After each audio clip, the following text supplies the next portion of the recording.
الحمد لله الذي هدانا وما كنا لنهتدي لولا أن هدانا الله. أشهد أن لا إله إلا الله وأشهد أن محمدا عبده ورسوله لا نبي بعده. اللهم صل على النور الأنور وسر الأسرار ودرياق الأخيار ومفتاح الباب اليسر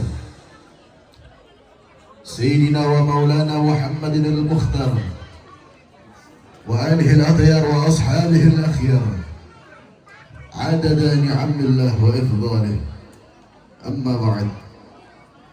Yang saya cintai, yang saya muliakan, yang saya hormati para alim ulama, para kiai, para ustadz, para habaib, para tokoh masyarakat, aparatur pemerintah, wabil khusus yang saya cintai, yang saya muliakan, segenap panitia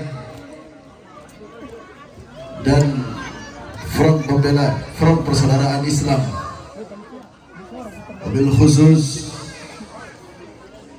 yang saya cintai, yang saya muliakan, segenap para jamaah yang hadir di ini tempat. Kita berdoa bersama, semoga Allah Ta'ala sehatkan kita semua. Yang punya penyakit Allah angkat penyakitnya, yang punya kesulitan Allah permudah segala urusannya. Amin ya Rabbal. Terkhususnya saya ucapkan selamat kepada pengantin baru. Nikahnya baru kapan? Tadi pagi. Saya ucapkan selamat kepada saudara Rauf dan saudari Ella. Semoga jadi keluarga yang sakinah, mawaddah, warahmah. Diberikan keturunan yang soleh solehah, diberikan rumah yang megah, diberikan rumah yang mewah, bisa berangkat pergi ke Baitullah, ziarah ke makam Rasulullah. Amin ya Rabbal. Jadi ini temanya nikahan ini. Oh, alhamdulillah, kita bersyukur kepada Allah Subhanahu wa Ta'ala yang dimana telah memberikan kita nikmat iman, Islam, Quran, nikmat taubah, dan nikmat yang paling utama yang tak pernah lelah saya sampaikan adalah ketika dimana Allah menjadikan kita semua menjadi umatnya baginda Maulana Muhammad. Semoga salam, cinta, mahabbah, rindu kita tersampaikan kepada sang kekasih kita Maulana Muhammad Sallallahu Alaihi Wasallam. Ini ada hadrohnya? Hah? Ada. Seperti biasa kalau saya ceramah pasti selalu diawali dengan sholawatan. Setuju? Setuju? Allahumma salli ala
Berhubung saya masih ada urusan di Jakarta malam ini,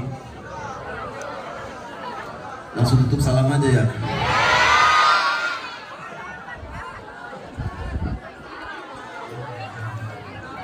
Ini peringatan apa? Nggak lupa. Oh ya, nikah. Jadi kalau nikah tuh suka iri saya. Bawaannya pengen nikah aja gitu. Nikah lagi. Sallu ala Nabi Muhammad. Ini mau ngomongin nikah, emang coba di tanah ada nggak yang mau nikah sama saya? Coba tanah.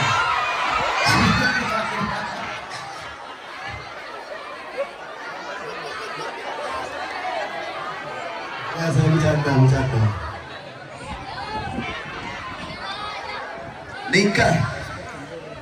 Nikah itu adalah sesuatu yang dijadikan sunnah. Sesuatu yang disunahkan oleh Rasulullah SAW. Barang siapa yang mengaku umat Nabi Muhammad, maka laksanakanlah apa-apa yang dianjurkan oleh Rasulullah SAW. Nah, dengarkan baik-baik. Dalam Al-Quran surat Az-Zuriyat ayat 49 dijelaskan, A'udzubillahi minasyaitonirrajim. Wa min kulli syai'in khalaqna zawjayn la'allakum tadhakkarun. Kuciptakan manusia berpasang-pasangan agar tahu kebesaranku, kata Allah Subhanahu wa taala. Itu dijelaskan dalam Al-Quran. Ya, ini ada malam, ada pagi, ada langit, ada bumi, ada kiri, ada kanan, ada laki, ada perempuan. Allah menciptakan laki dan perempuan itu untuk menyempurnakan. Jadi kalau masih pada mau ngobrol, saya nggak mulai, saya taruh mikir.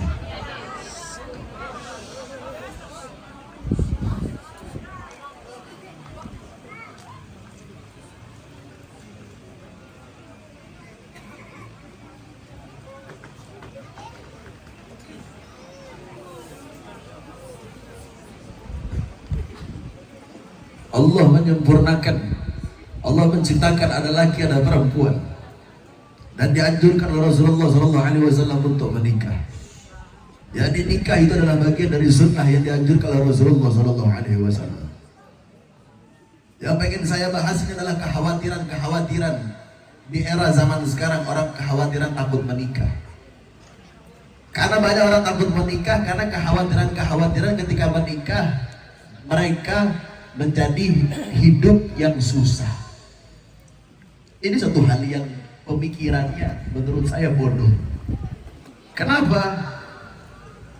Lantas berarti seakan-akan tidak meyakini apa yang dikeluarkan dalam firman Allah Subhanahu wa taala. Wa min kulli syai'in khalaqna zawjayn la'allakum tadhakkarun. Kuciptakan manusia berpasang-pasangan agar tahu kebesaranku. Namanya kebesaran itu pasti Allah memberikan kenikmatan. Itu hanya hal keyakinan kita. Orang berpikir, aduh nanti kalau nikah bagaimana ke depannya ya? Aduh nanti kalau nikah besok mau makan apa ya? Seakan-akan mengkhawatirkan sesuatu yang sudah Allah jamin. Beb, namanya menikah itu kan pasti ada ujian. Oh iya, pasti ada ujian, pasti ada rintangan, pasti ada aja konflik. Ini saya bahas mumpung yang coba yang belum nikah angkat tangan coba. Yang ibu-ibu ngapain angkat tangan? Ya, lu ngapain angkat tangan, men? Ini lu lagi bunting, ngaco lu. Yang belum nikah angkat tangan coba. Yang sudah menikah angkat tangan. Yang sudah menikah angkat tangan. Yang belum menikah angkat tangan. Banyak juga ya. Menikah. Ini saya cuma memberikan nasihat-nasihat terkhususnya ke pengantin baru malam ini. Ketika kalian menikah, kalian akan menemukan nanti, mungkin kalau 1 hari, sebulan, 2 bulan, 3 bulan itu masih enak-enak aja. Oh iya, kenapa saya bilang masih enak-enak aja? Rasanya kayak masih pacaran. Dia masih mesra-mesraannya, masih enak-enak di dalam pernikahan. Tapi nanti kalau sudah 4 tahun, 5 tahun ke depan, 10 tahun ke depan, itu bukan lagi kasih sayang. Kenapa? Itu rasanya bukan kayak rumah tangga, tapi kayak berkeluarga. Dia akan sama-sama saling mengenal kepribadiannya lebih dalam lagi. Dia akan lebih mengenal satu sama lain lebih dalam lagi. Yang namanya pacaran itu kadang-kadang masih suka apa namanya, yahanu itu apa sih bahasa Indonesianya? Hah? Yahanu itu bahasa Indonesianya apa ya? Itu bahasa Arab kan? Yahanu itu kayak semacam malu-malu, nggak mungkin menunjukkan sifat aslinya sama pacarnya. Jaim. Jaim kalau masih pacaran. Setelah menikah pengantin baru masih jaim. Masih mesra-mesranya, masih enak-enaknya, masih romantisnya, masih setiap hari keramas. Duh, bener ini, nggak percaya. Enggak. Makanya kan ada lagu tuh, sungguh senangnya pengantin baru. Malam pertama, oh malu-malu. Malam kedua padamkan lampu. Malam ketiga nggak boleh tahu. Makanya saya bilang kalau pengantin baru itu pas masih baru-baru biasanya enak-enak aja, masih adem-ayem, masih romantis-romantisnya. Tapi lihat, ini nasihat dari saya bagi yang sudah menikah. Setahun, 2 tahun, 3 tahun, 4 tahun, 5 tahun, 10 tahun ke depan kalian akan melihat bagaimana sifat asli pasangan kalian. Disitulah 2 insan dipertemukan, yang dimana fulanah seorang istri mempunyai kepribadian yang dididik orang tuanya, yang fulan laki-laki dididik dengan orang tuanya, beda keluarga masing-masing, punya kepribadian masing-masing. Ketika dijadikan satu, dia akan saling melihat kepribadiannya masing-masing dengan berjalannya waktu. Ini hati-hati. Di sini banyak terjadi perceraian. Oi. Di sini banyak terjadi perceraian karena adanya konflik. Dan biasanya kalau laki-laki baru ngomong A, perempuan udah sampai Z. Tugasnya laki-laki ketika ada konflik jangan dilawan. Istri mau ngoceh A sampai Z, jangan dilawan. Mohon maaf, saya kalau ketika menyikapi istri saya lagi marah, lagi ngoceh, lagi ngedumel, saya nggak pernah marah-marahin dia. Saya cuma bilang senyum. Udah capek dia marah, saya tanya, saya samperin, saya udah marahnya.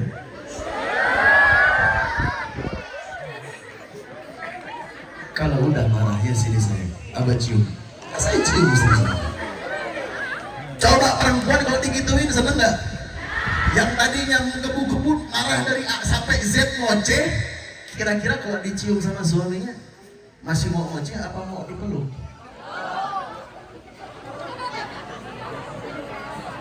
Ya, ini perempuan itu bukan lawan laki-laki. Kalau pengen punya istri yang baik, kita sebagai imam berikan contoh yang baik-baik. 2 hal yang menyebabkan sakit hati seorang istri. Yang pertama, verbal. Sekalipun hakikatnya seorang perempuan itu kalau ngoceh dari A sampai Z, tapi perempuan paling nggak bisa kalau dibentak sama laki-laki. Perempuan kalau kita bentak sedikit aja, kalau nggak nangis pulang ke rumah orang tua yang ngadu. Makanya kalau perempuan lagi ngoceh, lagi marah, kita sebagai lagi. Udah, ini sayang. Udah, sini sayang, sini. Enak gak? Enak gak? Enak gak?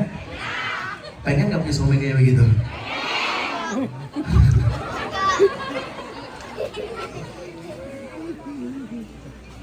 Yang pertama verbal, yang kedua fisik. Haram laki-laki menggunakan tangan untuk mendidik seorang istri. Cuma laki-laki bodoh, laki-laki goblok yang berani main tangan sama seorang perempuan. Laki-laki kalau main tangan sama perempuan suruh pakai rok dia. Laki-laki kalau main tangan sama istri suruh dia pakai softtek.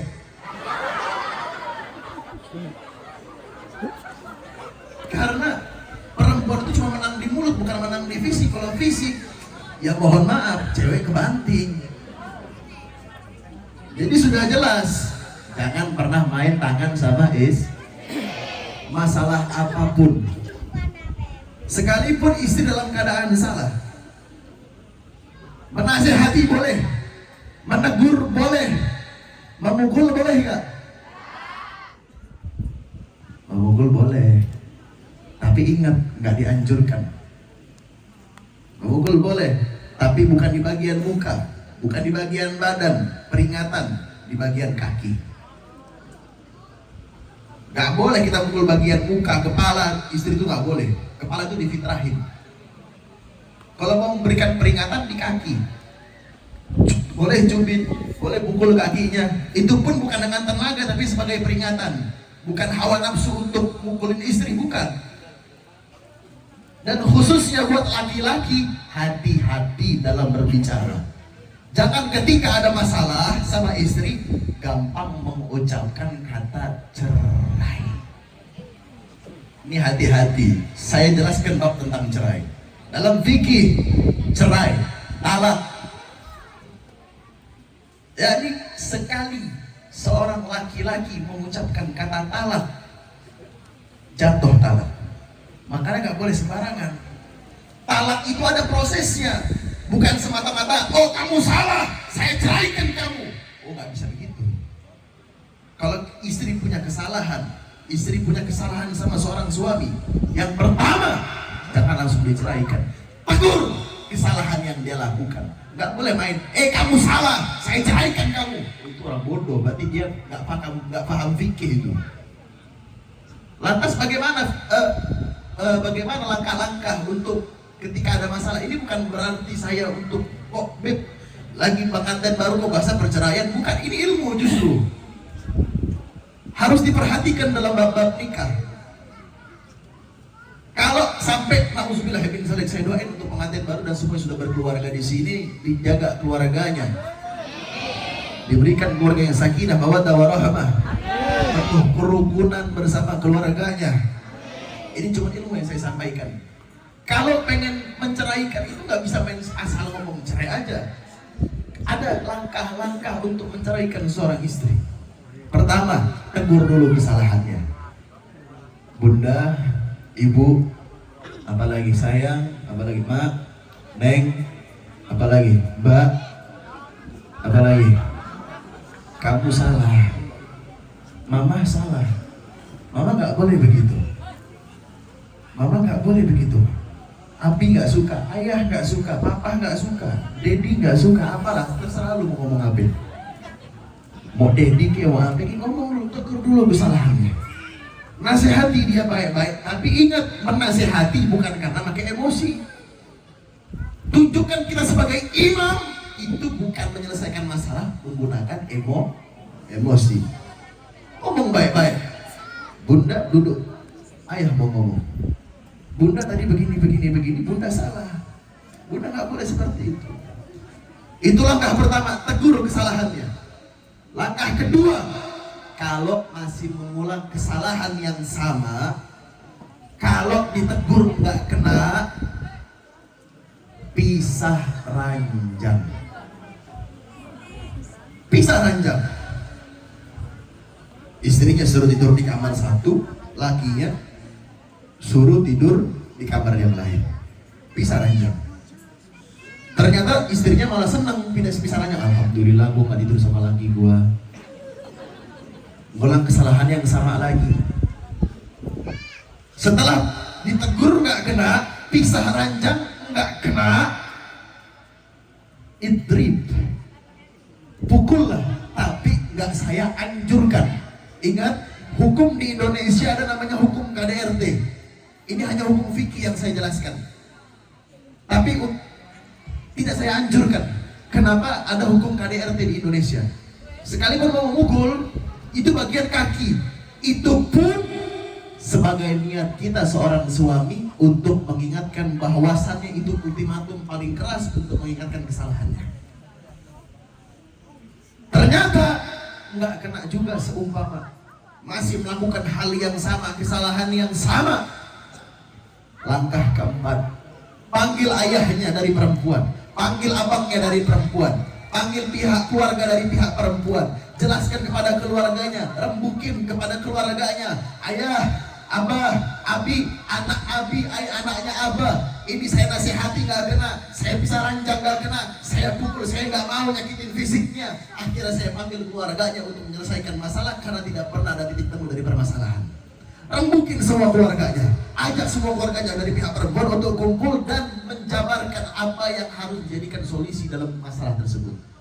Nah ini, kalau udah nggak ketemu solusi setelah kumpul keluarga, baru jatuh talak satu. Paham? Jadi nggak semata-mata, kamu salah, saya ceraikan kamu. Nah itu laki-laki bodoh itu. Kenapa? Berarti nggak paham ilmu. Itu baru jatuh bisa talak satu. Talak itu nanti ada namanya masa iddah. Masa iddah itu Allah berikan masa iddah itu selama 100 hari. Kalau masa iddah itu misalkan seumpama contoh udah semua step-step dijalankan, jatuh talak akhirnya, saya talak kamu, jatuh talak. Selama masa iddah wajib seorang suami tetap memberikan nafkah secara lahir, bukan batin. Sampai kapan? Sampai masa iddahnya selesai. Terus seumpama di pertengahan jalan masa iddah, cintanya masih menggebu-gebu, cintanya masih kuat, akhirnya ada perasaan pengen balik. Kalau masa iddahnya belum selesai, belum lewat dari 100 hari, itu nggak perlu akad lagi. Tinggal ngomong, bunda duduk sini, I come back to you. Tuh bener, ini ilmu malah wele. Cukup dengan perkataan I come back to you, aku kembali ke kamu, itu sudah termasuk dari rujuk.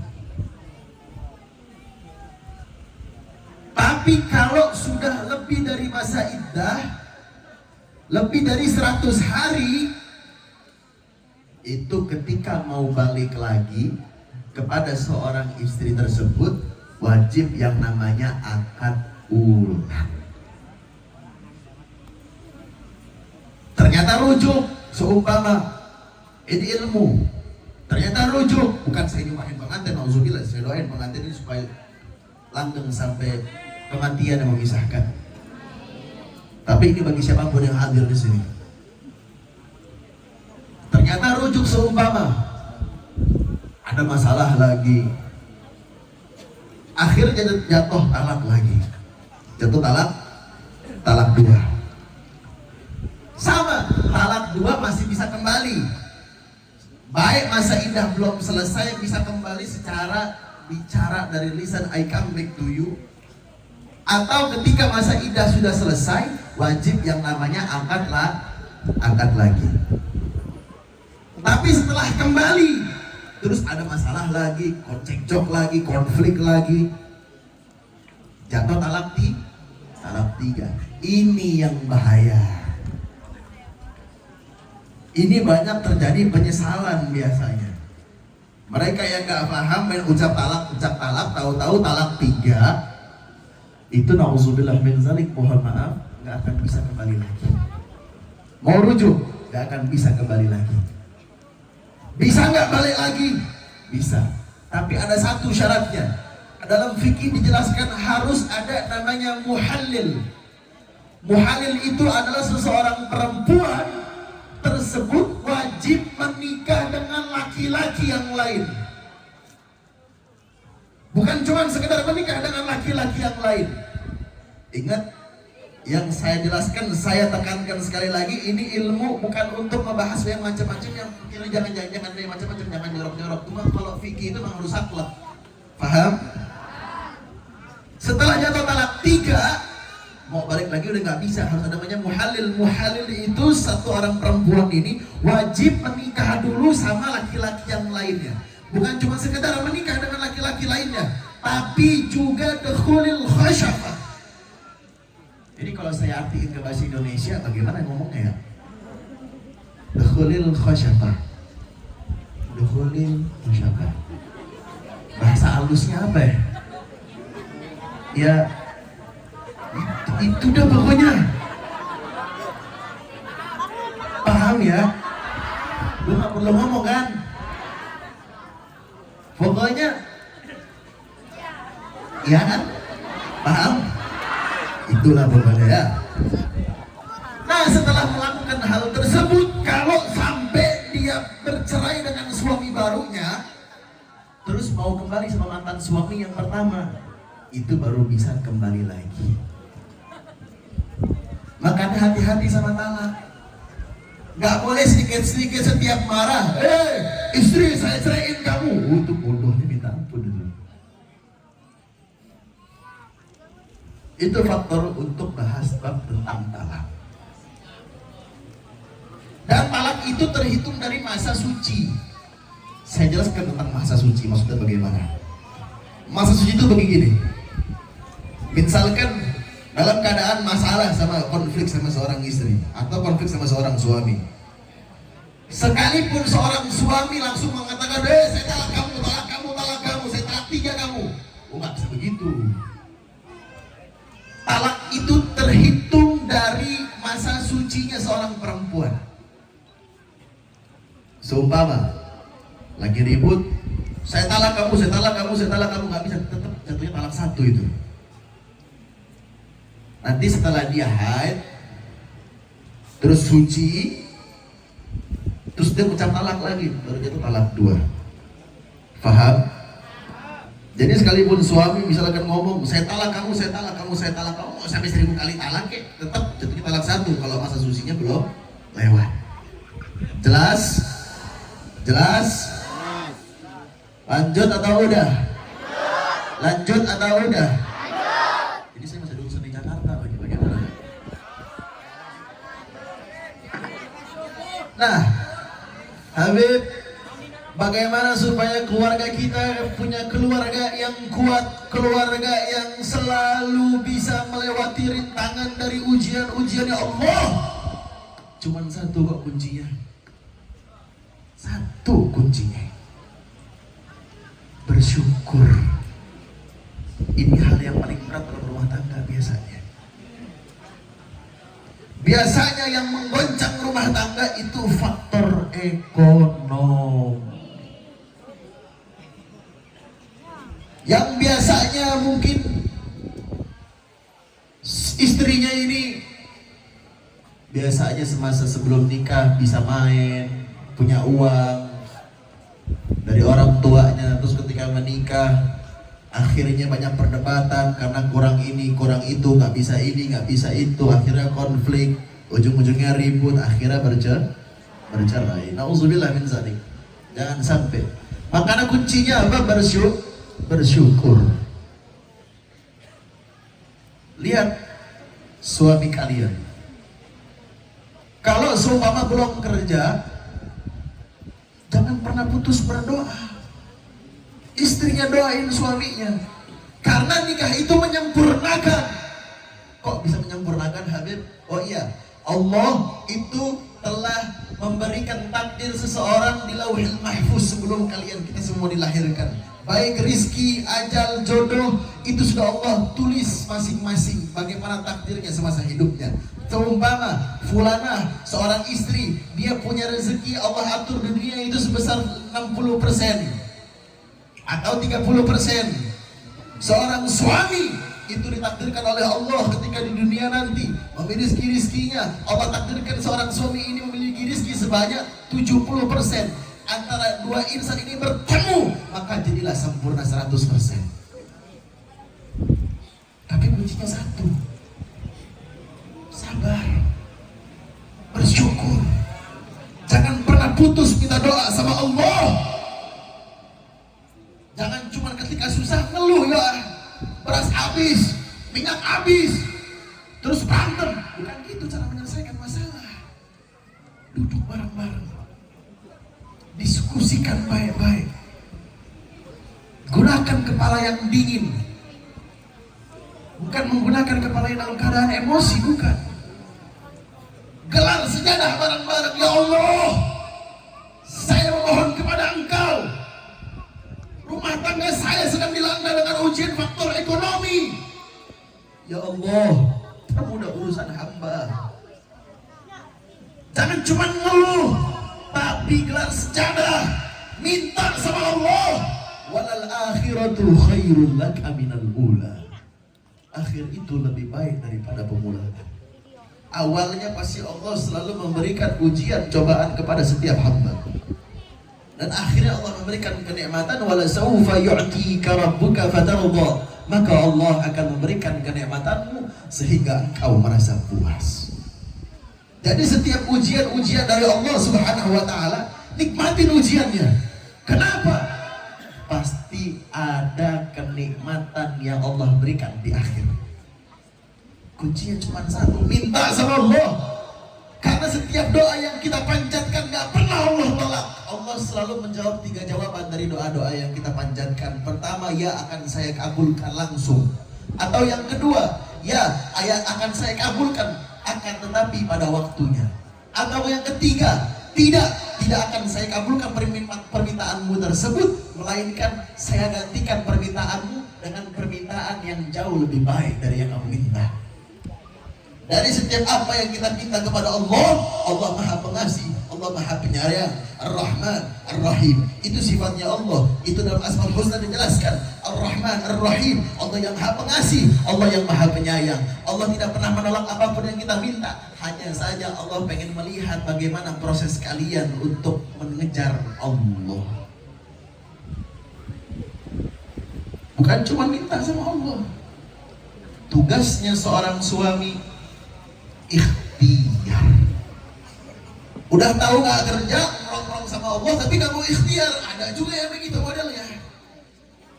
Udah tahu gak punya duit, udah tahu gak kerja, tapi kerjaannya minta sama Allah, tapi gak mau ikhtiar. Ada gak? Ada gak? Laki-laki punya kaki, keluar dari rumah, bukan kabur, kerja, ikhtiar, cari kerja yang halal. Apapun rintangannya seorang suami, usaha, didampingi antara minta sama Allah dan ikhtiar. Jangan cuma minta sama Allah terus lu pikir Allah bakal ngasih duit dari langit gitu. Kamu minta uang sama saya, nih saya kirim dari langit. Nabi aja nggak begitu, bos. Nabi aja butuh proses. Lah kita siapa? Nabi aja setiap minta sama Allah itu ada prosesnya. Bahkan sekelas Nabi Muhammad aja masih diuji sama orang-orang kafir. Padahal kalau Nabi Muhammad minta sesuatu, bisa saja Allah mengabulkan, tapi Allah memberikan ujian pada Nabi Muhammad pelantara siapa? Orang-orang kafir yang menghina Rasulullah, yang mengancam Rasulullah, yang menghina Rasulullah, yang merendahkan Rasulullah. Sekelas Nabi Muhammad saja masih Allah berikan proses ujian. Dan terus apalagi kita. Makanya untuk laki-laki, lihat, ini perempuan-perempuan yang dinikahi dari kecilnya ayahnya banting tulang, ibunya berusaha mendidik dengan baik. Ayahnya banting tulang pagi, siang, sore kerja untuk anak perempuannya supaya mereka bisa sekolah, mereka bisa makan enak, bisa mendapatkan pakaian-pakaian yang layak. Itu orang tua mereka berusaha ikhtiar supaya anak-anak perempuannya bahagia. Jangan sampai nikah sama kalian, nikah sama laki-laki, jadi melarat itu anak perempuan, jadi susah itu anak perempuan. Ikhtiar, berjuang, apapun hasilnya, bersyukur sama Allah. Berapapun yang didapatkan, bersyukur sama Allah. Dan jangan pelit sama Ini kadang ada suami gak tahu diri juga ada. Mau tahu suami gak tahu diri bagaimana? Mau tahu? Mau tahu bagaimana? Tiap hari nuntut masak enak, per bulan cuma kasih 200.000. Tiap hari nuntut, mama besok aku mau makan ini, ayah besok mau makan ini. Mama itu, bunda, umi, kok mukanya udah kayak penggorengan minyak mulu itu.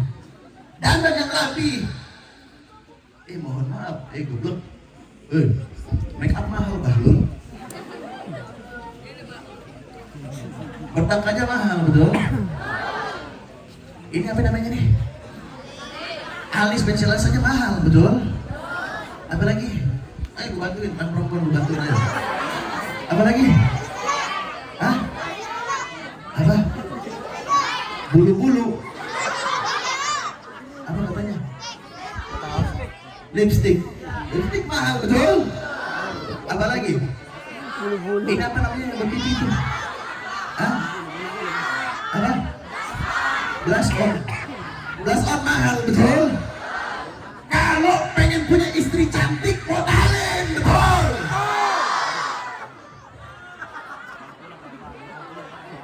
Kau nuntut istri cantik kayak Luna Maya tapi nggak dimodalin, Bahlul. Kau nuntut di istri masakin tiap hari makan enak tapi kau pengangguran, goblok.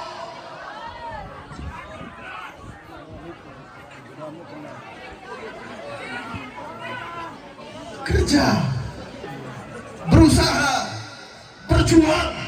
Laki-laki punya kaki langkah, kaki kalian keluar rumah. Berjuang kalian cari uang untuk membahagiakan istri yang di rumah, betul? Saya ini alhamdulillah Bu, Pak, alhamdulillah. Saya selalu berjuang. Saya selalu ikhtiar mencari uang yang halal, yang barokah. Saya bukan cuma ceramah, saya punya usaha. Saya pengusaha, saya itu bagian dari ikhtiar saya main properti. Kurang apa saya? Penceramah iya, pengusaha iya, ganteng iya.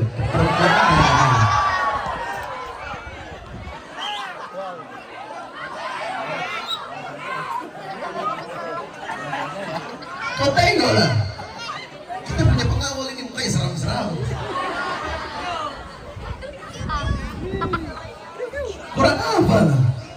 Saya yang berusaha ikhtiar. Kenapa saya berusaha berjuang? Kenapa saya cari uang? Cuman satu, saya tahu saya pengen saya punya istri ini cantik. Saya tahu ketika saya pengen datang ke rumah, saya pulang ke rumah disediakan makanan-makanan yang enak, masakan-masakan yang enak. Tapi kan nggak mungkin kalau kita di rumah aja istri masak masakan yang enak. Mau masak apaan, batu? Nanti giliran istrinya jelek, kumel, dekil, hitam, mampus lu, lengkap. Dia bilang istrinya nggak bisa jaga diri lah, geblek, itu laki geblek itu perempuan butuh modal. Kalau mau minta istri cantik, modal, betul. Ini perempuan nanti lagi merdeka, gue bilang terus nih.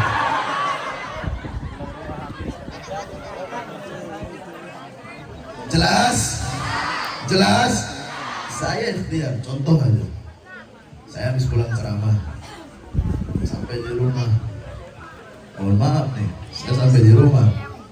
Oh Bu, saya ini kalau ceramah, sekali keluar ceramah, itu bisa seminggu gak pulang.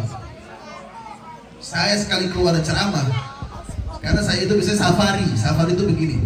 Saya ceramah misalkan di Jawa Barat, saya urutin dari tanggal 11 sampai tanggal 20 Silahkan saya buka jadwal khusus Jawa Barat, siapa aja yang mau ngambil. Jadi berarti saya dari tanggal 11 sampai tanggal 20 saya nggak pulang. Saya ceramah kemana-mana, keliling Jawa Barat. Terus dari tanggal 20 seumpama sampai tanggal 29 saya keliling Jawa Timur. Saya mulai dari Madura, Surabaya, saya keliling. Iya, sampai itulah saya nggak pulang. Tapi ketika saya pulang, saya capek dalam keadaan lelah. Ketika melihat istri yang cantik, itu capeknya saya taruh dulu di pagar.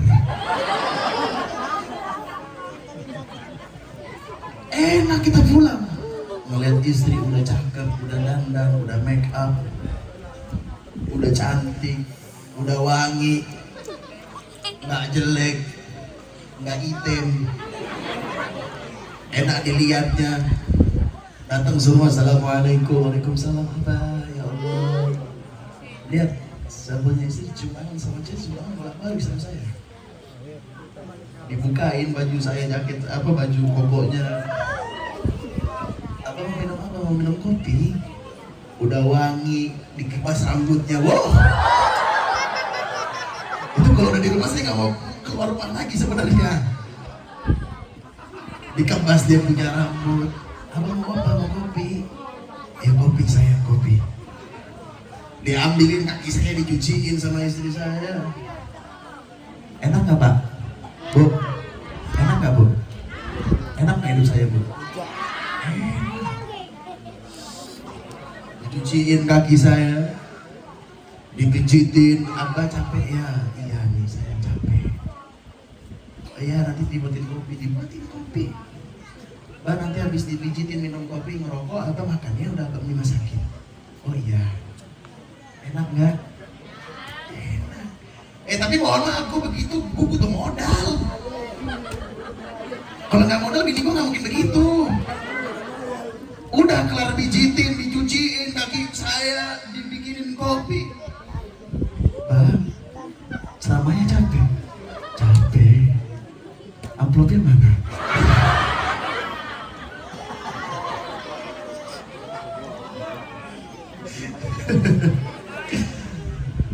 Tapi saya senang. Kenapa? Istri saya melayani dengan baik. Ini saya mau beli apa besok? Maafin apa ya? Aku nggak pulang seminggu kemarin. Kamu mau kemana? Ayo jalan-jalan yuk. Mau kemana? Mau makan? Ayo makan yuk. Dan saya selalu memberikan sedikit ruang waktu, walaupun karena saya sibuk. Mohon maaf, saya bukan pengangguran. Saya sibuk. Sombong dikit.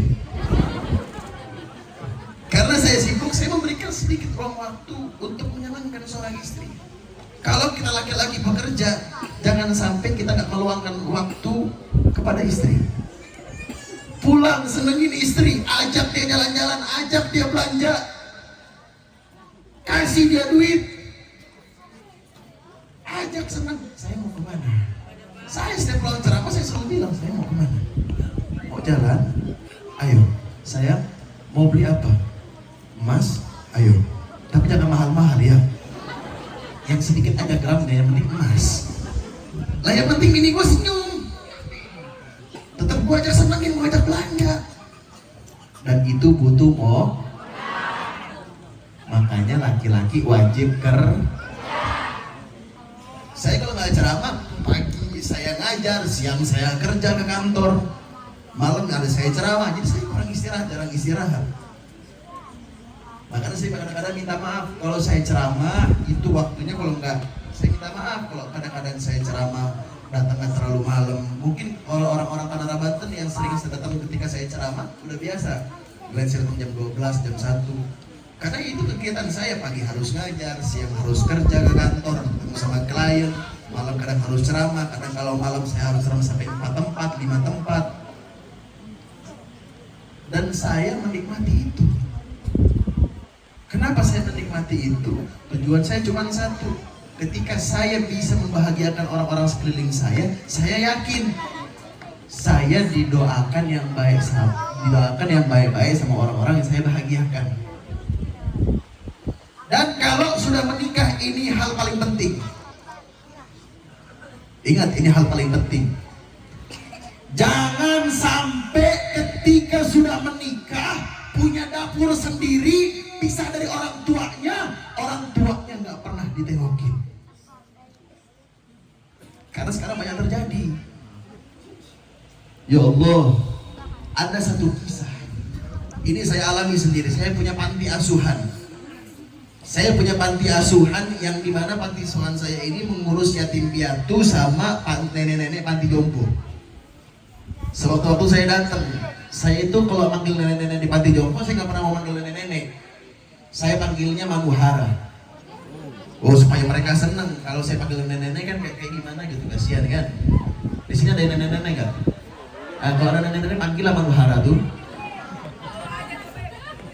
Ya, saya lagi datang ke satu tempat. Saya punya yayasan. Ngobrol-ngobrol sama manuhara. Saya tanya satu-satu. Manuhara, yang ini coba datang ke sini. Iya Bib, kenapa Bib?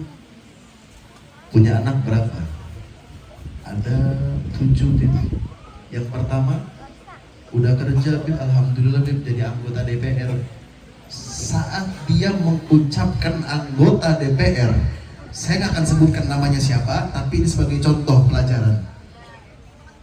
Saat dia mengucapkan anak pertamanya adalah anggota DPR, hati saya tertampar. Kenapa? Kok bisa? Seorang anggota DPR menaruh ibunya di dalam panti asuhan. Makanya saya bilang, kalau sudah menikah, sebagai seorang laki, rawat kalian punya orang tua, gak boleh ditinggalin. Rawat kalian punya mertua, gak boleh dilupain. Jangan mentang-mentang sudah punya dapur sendiri, orang tuanya dilupain, gak pernah ditengokin. Makanya ada peribahasa, satu orang ibu itu bisa merawat 10 orang anak. Tapi belum tentu 10 orang anak dapat merawat 1 orang ibu. Makanya nasihat saya kepada siapapun yang sudah menikah dan orang tuanya masih ada, jangan pernah dilupain orang tuanya.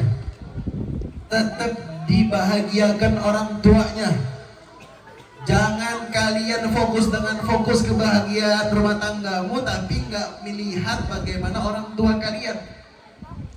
Minimal tengokin, ya Allah, orang tua kita ini, lu nggak perlu kasih uang yang banyak. Kalau bisa kasih uang yang banyak, kasih. Tapi kalau nggak mampu, lu tengokin. Lu jengukin orang tua lu. Buat dia merasa, oh anak gua ternyata masih menghargai gua sebagai orang tuanya.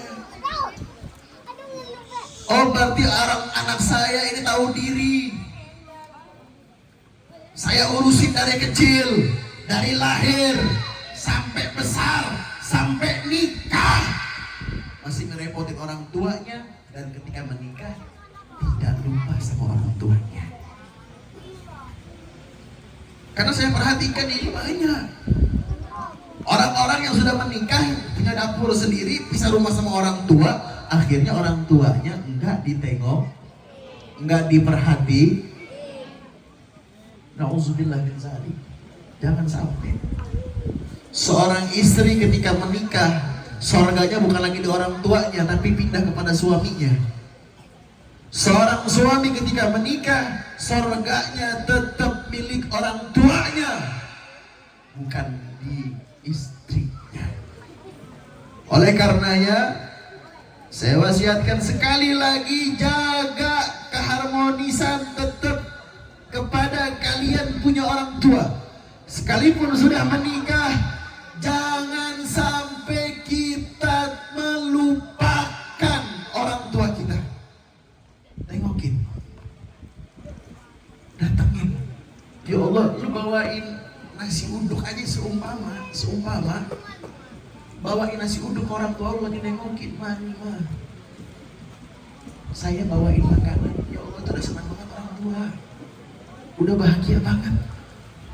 Sebulan sekali bawain beras, itu udah senang banget, udah senang banget. Makanya jangan sampai kita melalaikan bagaimana perjuangan orang tua kita. Jelas? Lanjut. Udah pada ngantuk ini. Nanti udah. Lanjut atau udah? Sallu ala Nabi Muhammad. Sallu ala Nabi Muhammad. Nah, sekarang kita bahas tentang bab anak. Baik buruknya seorang anak itu bukan tergantung ayahnya. Baik buruknya seorang anak, nih buat pengantin baru dengerin. Terkhususnya buat istrinya pengantin baru nih. Saya doakan cepat-cepat punya keturunan yang soleh-solehah. Amin ya Rabbal. Ya kalau bisa nanti malam insya Allah langsung cetaklah, coba bismillah ya. Apa perlu saya kasih doa buat lakinya supaya kuat, bagaimana caranya? Ya, ini khusus yang udah nikah, lu hahe. Yang hahe bocah kecil kencing belum lurus hahe.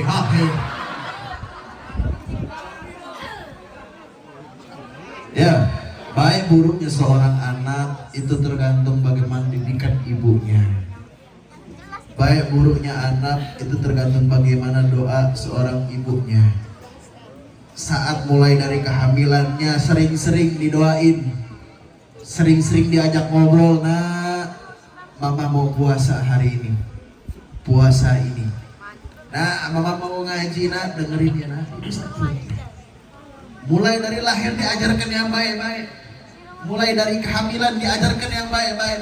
Lu seperti diajak ngobrol anaknya. Nak, mama mau sholat maghrib. Kencengin niat di mulutnya, kencengin itu usolli fardhu maghribi supaya dia dengar bro. Mau baca Al-Quran, nak, ibu mau baca Al-Quran, nak, dengerin ya, nak. Dikencengin suara ketika membaca Al-Quran supaya anaknya dengar. Mulai dari kehamilannya dididik dengan sesuatu yang baik-baik. Ketika lahir pun dididik dengan yang baik-baik. Ketika lahir sering-sering taruh namanya apa, murotal di kupingnya, setel murotal, baca surat Yusuf, baca surah Maryam, taruh di kupingnya, sering-sering dengarkan murotal di kupingnya. Ketika mau tidur yang masih hamil, ya sering-sering setel murotal di kuping, di depan perutnya. Ayahnya datangin istrinya, lus perutnya, nak. Kalau udah 7 bulan, nih dengerin. Kalau udah 7 bulan sering-sering dilongokin. Paham gak maksudnya? Kalau udah 7 bulan kehamilan sering-sering dilongokin. Tapi jangan geragas. Bu, paham gak? Saya ulang. Kalau udah 7 bulan sering-sering dilongok, tapi jangan keragasan mainnya. Kasihan. Jelas? Jelas? Sallu ala Nabi Muhammad. Sallu ala Nabi Muhammad. Ajarkan ya baik-baik ibunya. Tugas seorang suami cari duit, biarin dia cari duit. Ibunya ajarkan yang baik-baik. Ajarin ngaji, ajarin bagaimana bisa Rasulullah SAW ketika lahir. Ajarkan bagaimana para nabi-nabi terdahulu membawakan agama, supaya dari kecil pun sudah paham agama. Jelas? Kan orang tua sekarang buru-buru pikiran begitu ya. Yang banyak apa? Dijarinnya handphone, nanti handphone. Anaknya nangis dijarinnya handphone lagi. Anaknya mewek, tahu mewek? Nangis, rewel, dikasihnya handphone lagi. Ajarin, jangan terlalu dimanja anak, nanti jadi kurang ajar kalau udah gede. Ketika minta sesuatu sama ayahnya, ayah mau itu, ayah mau ini, ibu mau ini, mau itu. Ajarkan kalau kepada anak kita kalau yang punya semuanya itu adalah Allah. Nah, kamu minta sama Allah, jangan sama mama. Mama nggak punya apa-apa, ayah nggak punya apa-apa. Minta sama Allah, minta mau mainan, minta apa? Remote kontrol, minta sama Allah. Suruh dia gelar sejadah untuk sholat. Biarin dia belajar sholat, minta sama Allah. Namanya anak kecil kan polos, ya Allah minta remote kontrol ya Allah.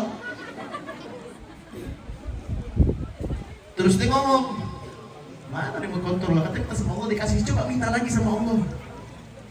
Minta lagi sama Allah, ya Allah pengen remote kontrol ya Allah, kita beliin. kasih jeda waktu, terus taruh di dalam kamarnya. Dia bakal ngeliat, oh iya benar, Allah masih remote control. Dari kecil diajarkan apapun minta sama Allah. Jelas? Jelas? Sallu ala Nabi Muhammad. Nah, sebelum saya tutupnya, Habib Hasan datang ya. Habib Hasan Al-Kaf sudah datang. Saya minta maaf, saya mau berangkat juga ke Jakarta. Mungkin saya istirahat sebentar, habis itu saya langsung berangkat ke Jakarta. Sebelum saya tutup, kita salawatan bareng-bareng. Setuju? Setuju?